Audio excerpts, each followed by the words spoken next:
I think my natural language dialect and tone is just a pretty standard Seattle area or Washington as a whole dialect. But I do think I do use a lot of slang, but slightly less than a lot of people I know. I think a lot of that comes from my job. I work in Pike Place Market. I do like sales. So I have to speak in ways that everyone can understand me, and using a lot of local slang wouldn't really work well with that. I also have to seem fairly professional, so I have to speak quite formally, but not super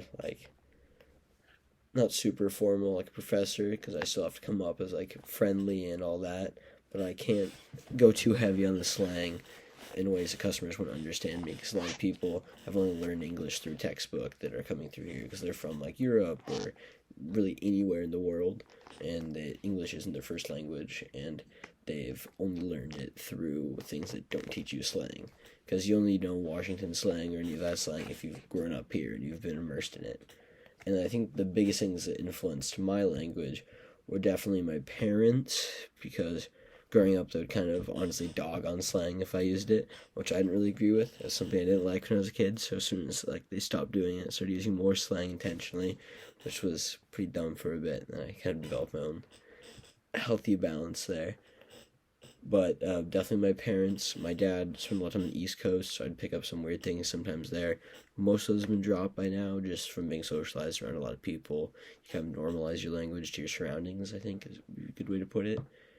But so I speak pretty standard nowadays. And definitely I think music and social media influence language a lot. A lot of slang and like popular stuff is started from like trends on social media, honestly, then it turns into something more than that. And also a lot of my slang and language developed just from my friends. Like we'd have to start as like an inside joke, then it would become just a word.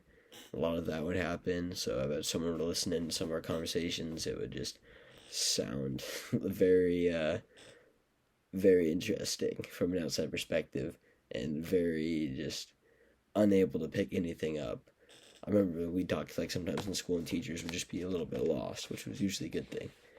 But yeah, I think that's definitely my influences, and I'm pretty proud of my accent. Not really proud, but I don't dislike it. It's just kind of how I talk. I am pretty happy that I don't have a very strong accent, or at least that I know I probably do to someone. But I think it's pretty beneficial because I could travel anywhere in the U.S. and just about everyone would be able to understand me very clearly, especially if I were to intentionally use slightly less slang, because the kind of West Coast accent is what you hear on like radio, TV, to an extent, obviously. Like if you're in New York listening to the news, it's not going to be that accent, but it tends to be kind of the more stale, more proper English version, I guess proper English that we talk on the West Coast, especially I guess Seattle. Some parts of the West Coast are different, obviously. But three things from the video that really stood out to me was, first thing was the guy who was talking about his language dialect from Maine, who was saying how it was slowly disappearing or quickly disappearing.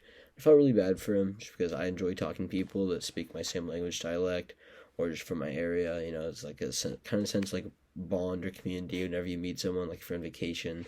You meet someone from Seattle, and you both use the same slang and all that. It's just kind of a nice feeling, and it feels more welcoming. You're talking to someone, feels like you have a better understanding. And if you couldn't have that because your dialect's gone, that would not be great from my perspective.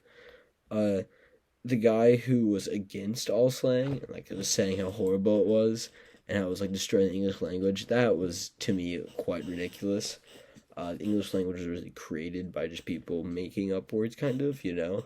It's not like some dude, just one guy set all the rules, we have to follow them. It's something that's naturally evolved over time in communities, and it should evolve more, because there's things that we have now that they didn't have words for, and there's things that words that we have existing don't fit best. So you got to merge some, make some new ones. That's how slang fits in. Also makes communication definitely more fun. I enjoy talking to someone more if there's some slang involved and it's not just like super stale and boring. And then the calling with different accents for apartments, that was very interesting and honestly very sad. I don't think it's something that was super shocking. I've heard about that before. Some friends of mine have experienced that.